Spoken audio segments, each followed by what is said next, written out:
You know what I really love about the NBA? What really makes it something beautiful to see? The type of shit to get me gone. The moments, the stories, events that will forever go down in the NBA history books. The Lord. Yes, bro. Moments that have shaped the NBA into what we know it is today. There's literally a countless amount. Things we look back at in glory, some in disgust, favorites and least favorites. Just saying, a full 9 yards. There's so many different key drama-filled moments in the NBA, and I thought it'd be funny as shit to go over. For some of y'all, it won't be funny at all, but it happened. Get over it. Part 1, you know what I'm saying? If y'all with it, we could get a part 2. Let me know what gotta be in the other vid. But for this one, man, I got my list. And yeah, bro, we gonna hop in the time machine and look back at some crazy moments. So tee this up. Last video, I asked y'all what's the best compliment you could ever get, and Potato P wins. Here, pause it, read that fucking novel of a comment, and have a good laugh. Next question down below. Go and humor me. Shout out Lamar for the beat. He didn't include his Instagram, so if you see this, Lamar, good shit. And yeah, nigga, we might as well get into it, bro. Sit back, relax, enjoy the movie.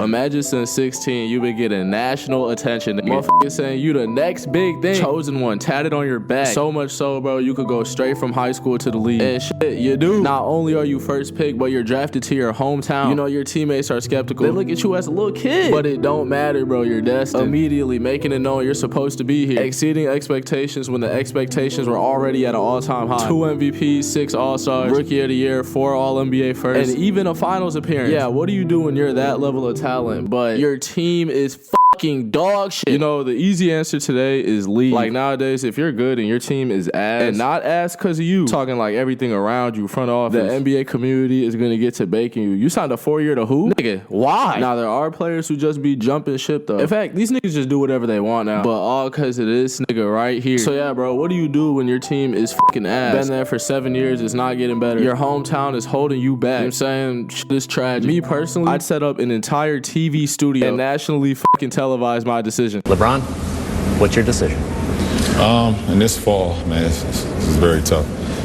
In this fall, I'm going to take my talents to South Beach and join the Miami Heat. Love decision. A lot of people be getting on Brian ass for this, but I don't know, this shit funny to me. Imagine any other nigga going on TV to announce where they're going. That is something only LeBron could get away with. And yeah, bro, he took his talents to South Beach, and Cleveland was not happy. Yeah, nah, not at all. All types of jerseys being burned, crazy signs, they're yelling a whole lot of wild shit at him. This is when bro became like the most hated nigga in the league. Cavs fans were tripping, like, nigga, that team is ass. It's time to move on. Like, imagine LeBron pulled a Damian Lillard. But I guess they were more mad that it was like a whole national TV thing. Which, I mean, shit, yeah, I'd be pissed if my franchise player was on TV like, I'm out of here. But the good news is, after he won 2 rings in Miami, he came back. The quickest you'll ever see a fan base forgive a nigga. He finally got Cleveland that ring. The prophecy was fulfilled. All was forgotten. Went from spitting on his posters to spitting on his meat. Happily ever after. Woo! You know, NBA fights are okay. Beefs be alright. But every now and then you come across some elite beef. And Rondo and his mirror have some elite fucking beef. Yeah, nah, unless you live under a rock, bro, you know that Chris Paul and Rajon Rondo are not buddies. It's literally on some Peter Griffin versus the chicken type of shit, and ended up giving us this generation's Malice in the Palace. Their beef go way back though, bro. This was not the start of. Both of these niggas are like known assholes. Lots of trolling, dirty plays, fighting. Really good IQ though, you know what I'm saying? Great true point guard. Low key, these niggas are like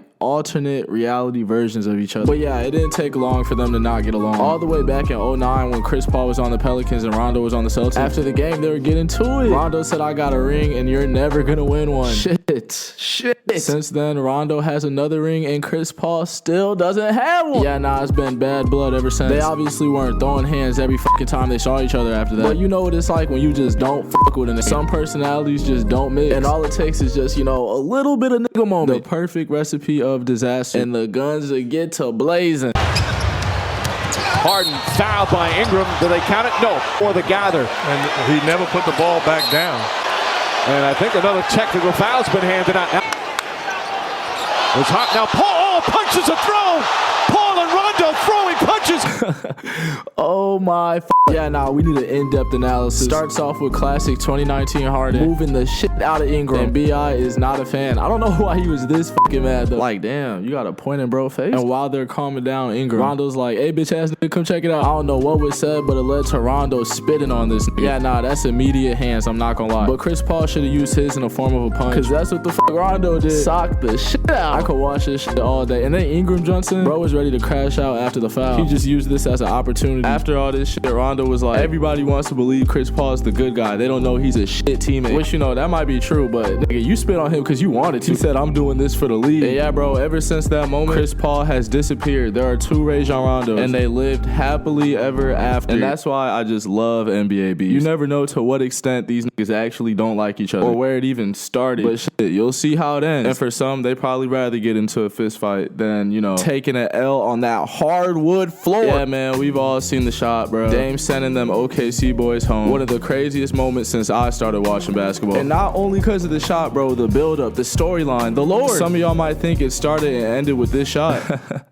No, it gets a lot deeper. Westbrook and Dame have always had their little rivalry, trash talking here and there. There was one time in the regular season where Westbrook was like, I've been busting that ass for years. So when they matched up in the first round, you know what I'm saying, it was gonna get crazy for somebody. Both coming off of first round exits last year, both desperately needed to not be first round exits this year, and both meet in the first round. Oh bro, my boy Adam Silver going crazy. Going into it, Blazers were a 3 seed, OKC was a 6, but you know, it could really go either way. Paul George was playing like a damn MVP, and Westbrook still averaging that triple-double. And the Blazers were, you know, nigga, the Blazers. Dame, McCollum, Nurkic. And yeah, it was looking like we might have a decent series. Literally, the first game wasted no time. Westbrook on the ground, Curly Neal. And there they are. They have a pass. Yeah, you know the playoffs have arrived, especially when Westbrook and Lillard are involved. Now that's fucking playoff basketball right there. Blazers take game 1 and game 2. Game 3 though, you know what I'm saying, Westbrook rocking the baby. OKC gets a dub, but then loses the second game. So at this point, it's 3-1. Headed back to Portland. Blazers did their job, won at home, and OKC did not. But who knows, man? I've seen a whole lot of 3-1 blown leads. Maybe OKC can do the seemingly impossible.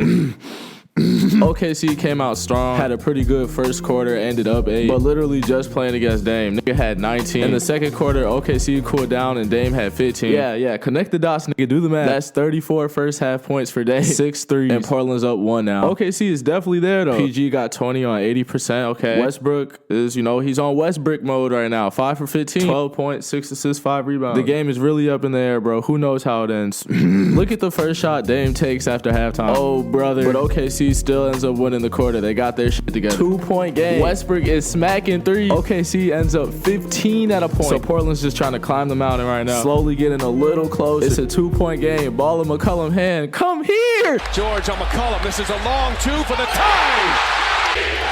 Westbrook gives it to George. George will pull the mid-range, and he hits it. Paul George is locked in, though. Dame comes down, and Dennis Schroeder just lets him tie game. It's Westbrook's turn. What you got? Westbrook.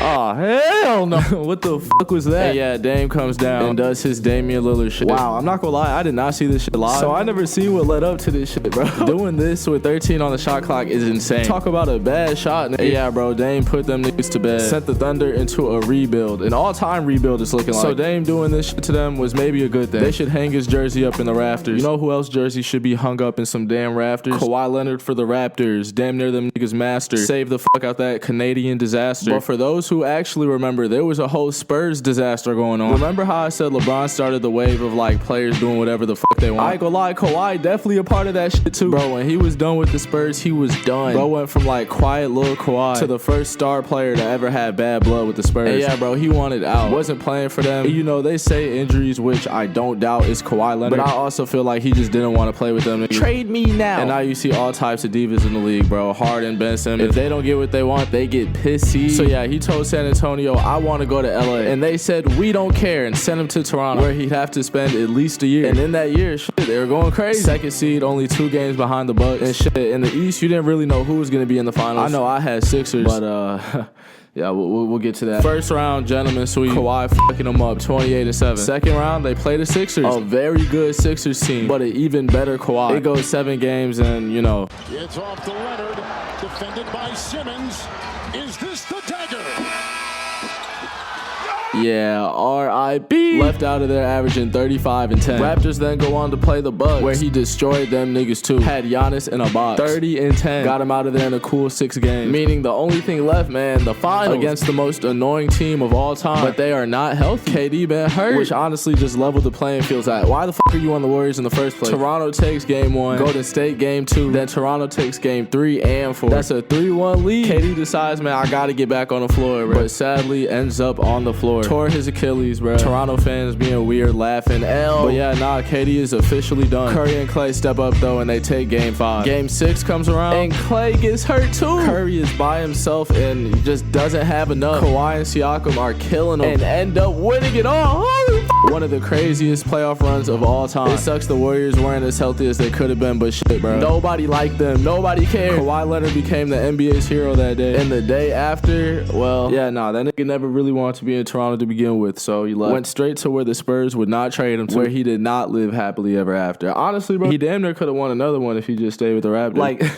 Like that shit is so crazy, bro. A ring couldn't even keep this nigga in Toronto. So yeah, next year he went to the Clippers, blew a 3-1 lead to the Nuggets, and yeah, did not win a ring. But he did win an All-Star MVP in the best All-Star game of all time. You know, since I started watching All-Star games, I'm not gonna lie, they've been pretty mid. Like, when I was really young, they were decent, but most of the time, I would say they're a snooze fest. Like, we know y'all niggas can shoot 3. God damn, Curry has done irreversible damage. But the 2020 All-Star game, peak, nigga. That shit was so fun to watch for so many different reasons. One of the reasons, which is not, you know, something to be super happy about, it was heavily Kobe-coded. Bro, it just passed along with Gigi. So, you know, it's a lot of praise around them throughout the whole thing. And it made these niggas, like, actually want to hoop, bro. It was beautiful. So, yeah, they changed the award to the Kobe Bryant Award, and then also changed the rules. Each quarter started 0-0, and then in the last quarter, they added 24 to the leading team score and said whoever get this number first wins, which honestly is a genius plan, bro. Just like with one little tweak, keep all the quarters 0-0, let them do whatever the fuck they want in those first 3 quarters, and then in the 4th quarter, regardless of the score for those 3 quarters, make them play up to 24. They'll already be warmed up from shooting dumbass 3s. It's only the 24. They're all all-stars. It's bound to be a close game every single fucking time. So yeah, the 4th quarter comes up. It's a pretty close game, and they got Kobe and Gigi on their back. These niggas slowly but surely start playing for real. Niggas is flopping, running back on defense. So we get to a point where it's 154 to 153. Kawhi go for the win. No sir. Kemba got it and just runs out of bounds. Nigga, take this nigga out the game. Felt pressure from LeBron James and lost the dribble.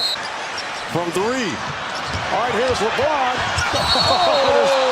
We'll definitely review that. One of the closest calls you will ever see, and it's in an All-Star game. They end up just doing a jump ball. Harden got it, charging to Kyle Lowry, who actually goes for a charge. And at this point, bro, everybody going crazy. Everybody tuned in. It ends up being 155, 156. And, well, I'll just let you see it for yourself. Captains guarding one another. There's the pass to Davis, and